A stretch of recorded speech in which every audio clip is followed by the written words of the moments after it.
بسم الله الرحمن الرحيم. الحمد لله الذي أنزل على عبده الكتاب ولم يجعل له عوجا قيما لينذر بأسا شديدا من لدنه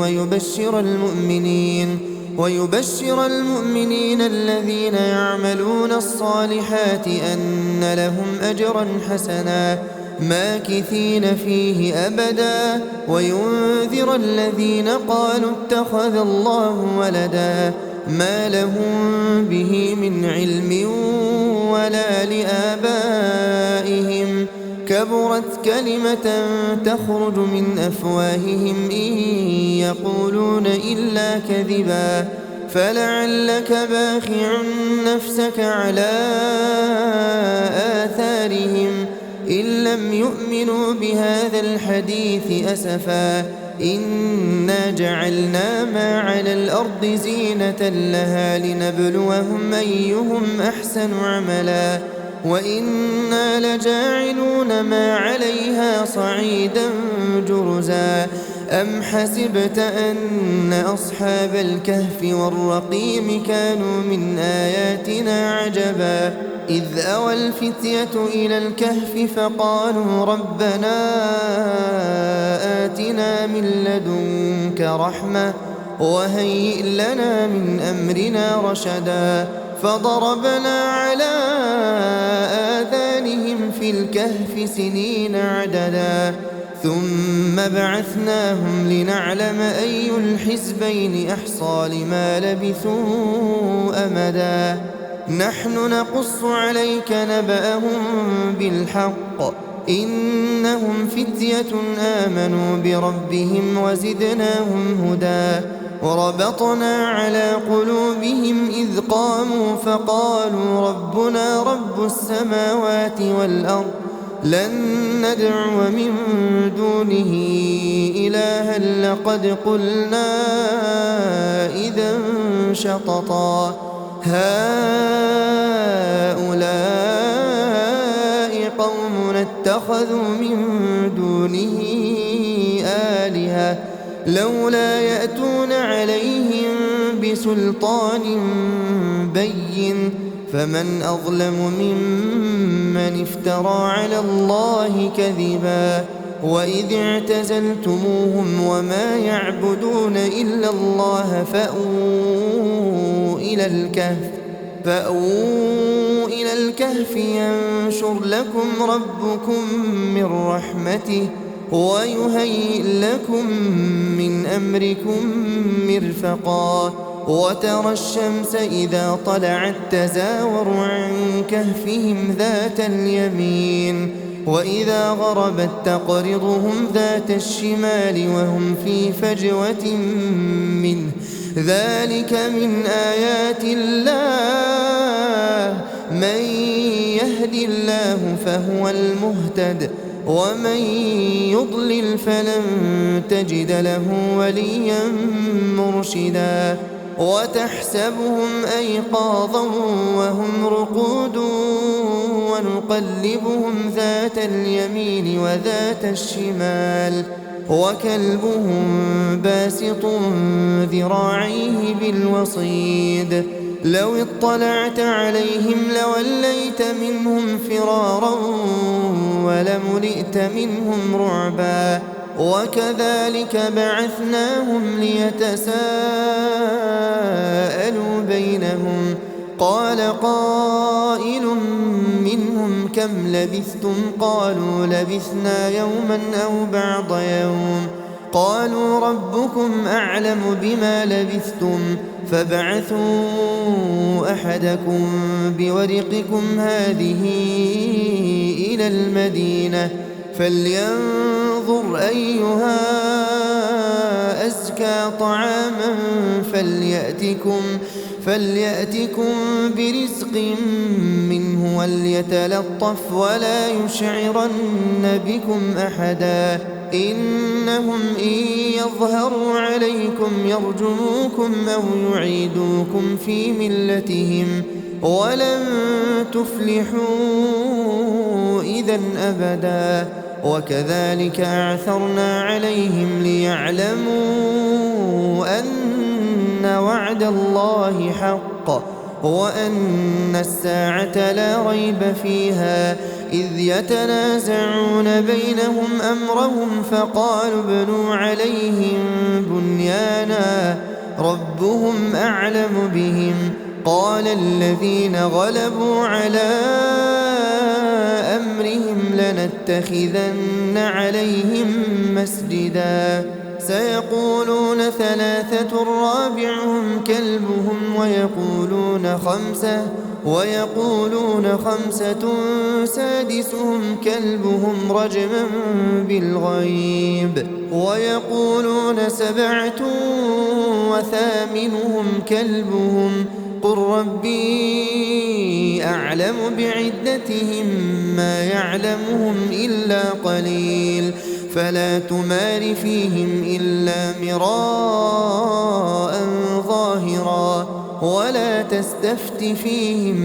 منهم أحدا ولا تقولن لشيء إني فاعل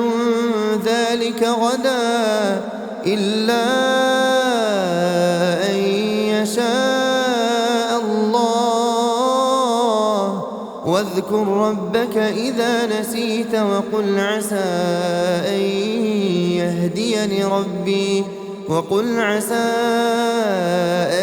يهديني ربي لأقرب من هذا رشدا ولبثوا في كهفهم 300 سنين وازدادوا 9 قل الله أعلم بما لبثوا له غيب السماوات والأرض أبصر به وأسمع ما لهم من دونه من ولي ولا يشرك في حكمه أحدا واتل ما أوحي إليك من كتاب ربك لا مبدل لكلماته ولن تجد من دونه ملتحدا واصبر نفسك مع الذين يدعون ربهم بالغداة والعشي يريدون وجهه ولا تعد عيناك عنهم تريد زينة الحياة الدنيا ولا تطع من أغفلنا قلبه عن ذكرنا واتبع هواه وكان أمره فرطا وقل الحق من ربكم فمن شاء فليؤمن ومن شاء فليكفر إنا أعتدنا للظالمين نارا أحاط بهم سرادقها وإن يستغيثوا يغاثوا بماء كالمهل يشوي الوجوه بئس الشراب وساءت مرتفقا إن الذين آمنوا وعملوا الصالحات إنا لا نضيع أجر من أحسن عملا أولئك لهم جنات عدن تجري من تحتهم الأنهار يحلون فيها من أساور من ذهب ويلبسون ثيابا خضرا من سندس واستبرق متكئين فيها على الأرائك نعم الثواب وحسنت مرتفقا واضرب لهم مثل الرجلين جعلنا لأحدهما جنتين من أعناب وحففناهما بنخل وجعلنا بينهما زرعا كلتا الجنتين آتت أكلها ولم تظلم منه شيئا وفجرنا خلالهما نهرا وكان له ثمر فقال لصاحبه وهو يحاوره أنا أكثر منك مالا وأعز نفرا ودخل جنته وهو ظالم لنفسه قال ما أظن أن تبيد هذه أبدا وما أظن الساعة قائمة ولئن رددت إلى ربي لأجدن خيرا منها منقلبا قال له صاحبه وهو يحاوره أكفرت بالذي خلقك من تراب ثم من نطفة ثم سواك رجلا لكن هو الله ربي ولا أشرك بربي أحدا ولولا إذ دخلت جنتك قلت ما شاء الله لا قوة إلا بالله إن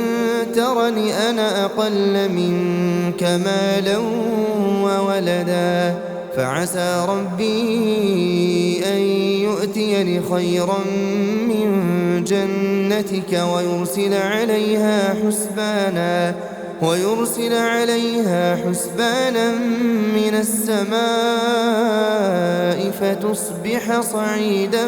زلقا أو يصبح ماؤها غورا فلن تستطيع له طلبا وأحيط بثمره فأصبح يقلب كفيه على ما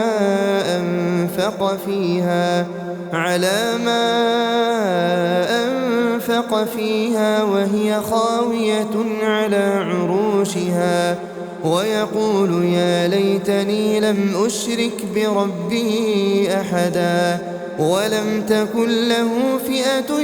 ينصرونه من دون الله وما كان منتصرا هنالك الولاية لله الحق هو خير ثوابا وخير عقبا واضرب لهم مثل الحياة الدنيا كماء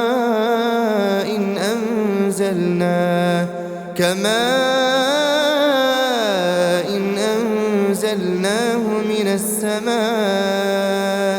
فاختلط به نبات الأرض فأصبح هشيما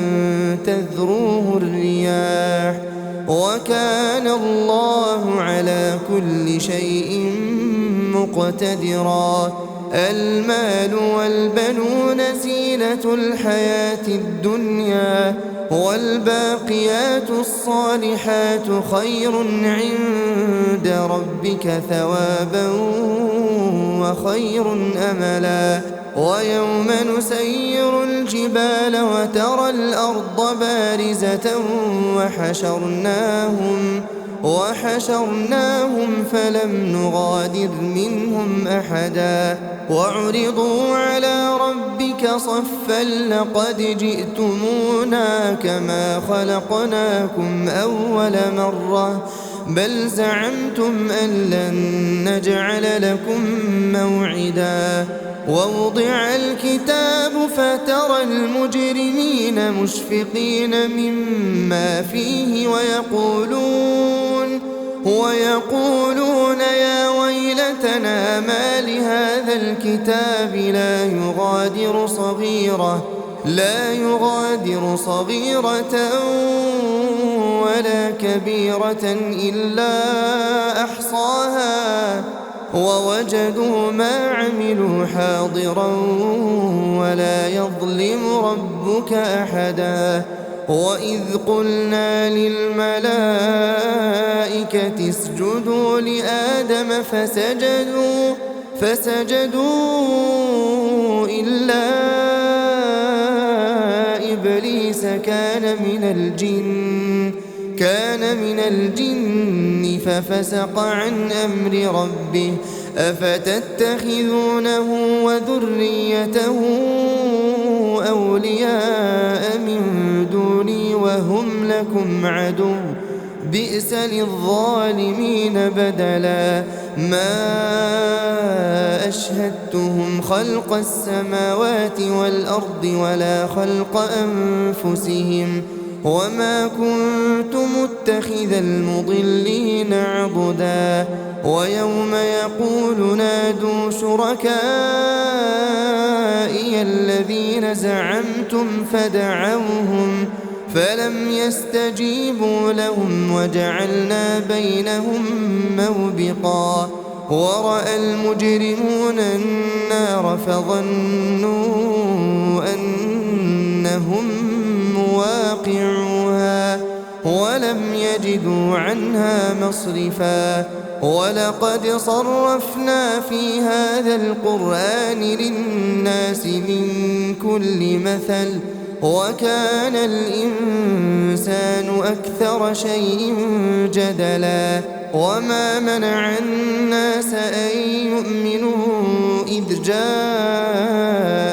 الهدى ويستغفروا ربهم إلا أن تأتيهم سنة الأولين أو يأتيهم العذاب قبلا وما نرسل المرسلين إلا مبشرين ومنذرين ويجادل الذين كفروا بالباطل ليدحضوا به الحق واتخذوا آياتي وما أنذروا هزوا ومن أظلم ممن ذكر بآيات ربه فأعرض عنها ونسي ما قدمت يداه إنا جعلنا على قلوبهم أكنة أن يفقهوه وفي آذانهم وقرا وإن تدعهم إلى الهدى فلن يهتدوا إذا أبدا وربك الغفور ذو الرحمة لو يؤاخذهم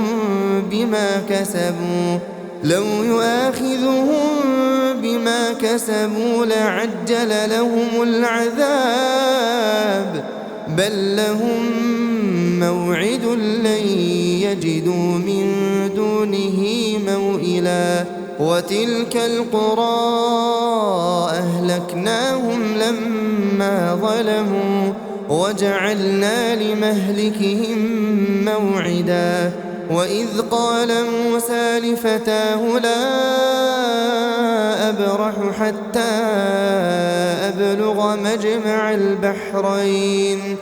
حتى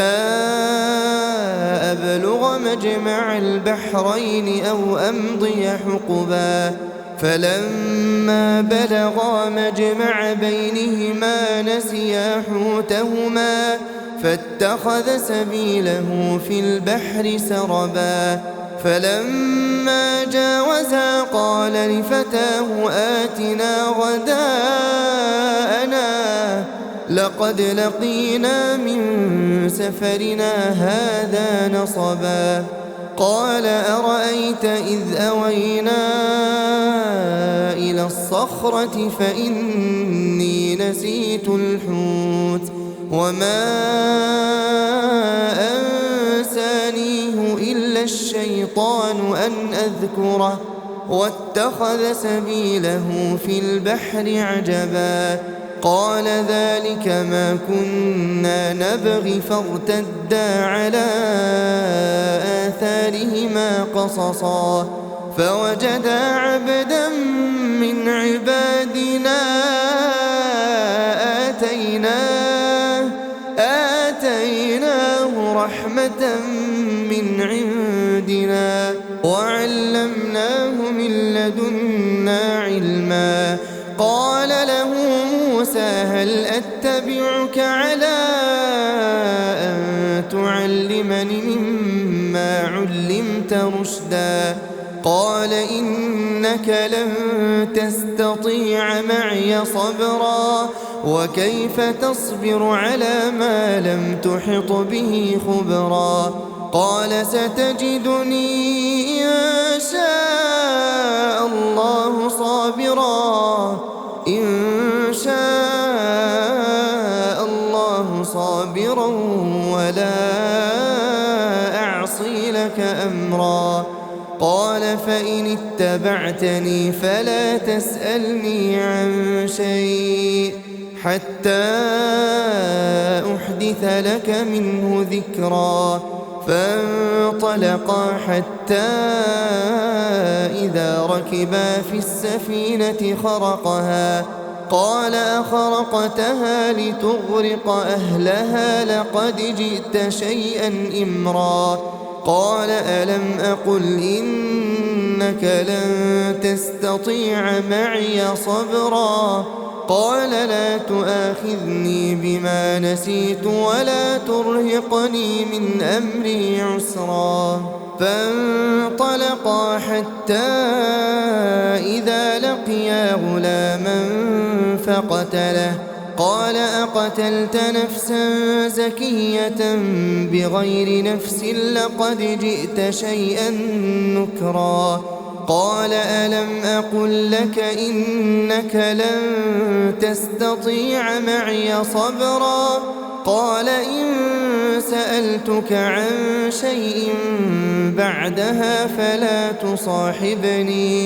فلا تصاحبني قد بلغت من لدني عذرا. فانطلقا حتى إذا أتيا أهل قرية استطعما أهلها فأبوا أن يضيفوهما فوجدا فيها جدارا يريد أن ينقض فأقامه. قال لو شئت لاتخذت عليه أجرا. قال هذا فراق بيني وبينك سأنبئك بتأويل ما لم تستطع عليه صبرا. أما السفينة فكانت لمساكين يعملون في البحر فأردت أن أعيبها وكان وراءهم ملك يأخذ كل سفينة غصبا. وأما الغلام فكان أبواه مؤمنين فخشينا أن يرهقهما طغيانا وكفرا فأردنا أن يبدلهما ربهما خيرا منه زكاة وأقرب رحما. وأما الجدار فكان لغلامين يتيمين في المدينة وكان تحته كنز لهما وكان أبوهما صالحا فأراد ربك أن يبلغا أشدهما ويستخرجا كنزهما رحمة من ربك وما فعلته عن أمري ذلك تأويل ما لم تسطع عليه صبرا. ويسألونك عن ذي القرنين قل سأتلو عليكم منه ذكرا. إنا مكنا له في الأرض وآتيناه من كل شيء سببا فأتبع سببا حتى إذا بلغ مغرب الشمس وجدها تغرب في عين حمئة ووجد عندها قوما قلنا يا ذا القرنين إما أن تعذب وإما أن تتخذ فيهم حسنا. قال أما من ظلم فسوف نعذبه ثم يرد إلى ربه فيعذبه عذابا نكرا. وأما من آمن وعمل صالحا فله جزاء الحسنى وسنقول له من أمرنا يسرا. ثم أتبع سببا حتى إذا بلغ مطلع الشمس وجدها تطلع على قوم لم نجعل لهم من دونها سترا كذلك وقد أحطنا بما لديه خبرا ثم أتبع سببا حتى إذا بلغ بين السدين وجد من دونهما قوما لا يكادون يفقهون قولا قالوا يا ذا القرنين إن يأجوج ومأجوج مفسدون في الأرض فهل نجعل لك خرجا على أن تجعل بيننا وبينهم سدا قال ما مكني فيه ربي خير فأعينوني بقوة أجعل بينكم وبينهم ردما آتوني زبر الحديد حتى إذا ساوى بين الصدفين قال انفخوا حتى إذا جعله نارا قال آتوني أفرغ عليه قطرا فما استطاعوا أن يظهروه وما استطاعوا له نقبا قال هذا رحمة من ربي فإذا جاء وعد ربي جعله دكاء وكان وعد ربي حقا وتركنا بعضهم يومئذ يموج في بعض ونفخ في الصور فجمعناهم جمعا وعرضنا جهنم يومئذ للكافرين عرضا الذين كانت أعينهم في غطاء عن ذكري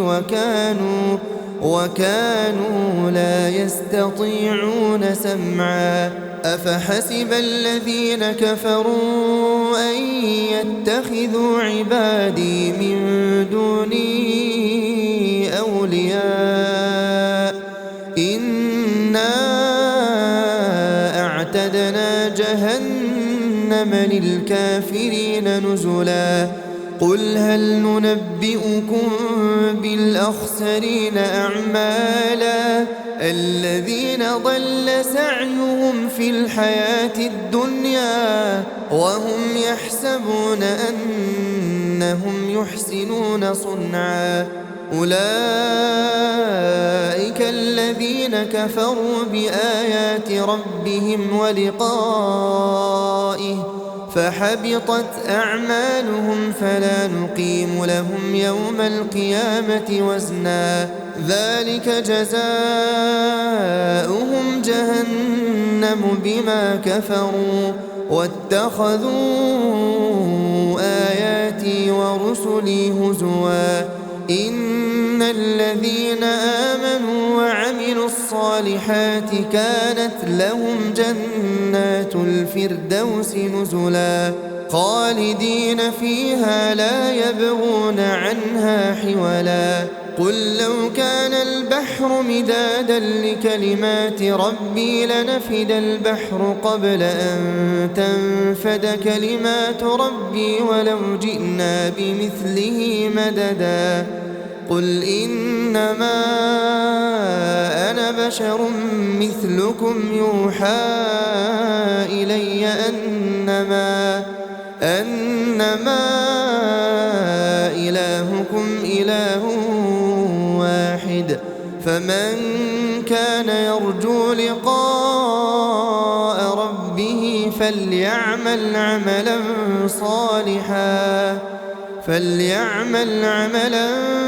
صالحا ولا يشرك بعبادة ربه أحدا.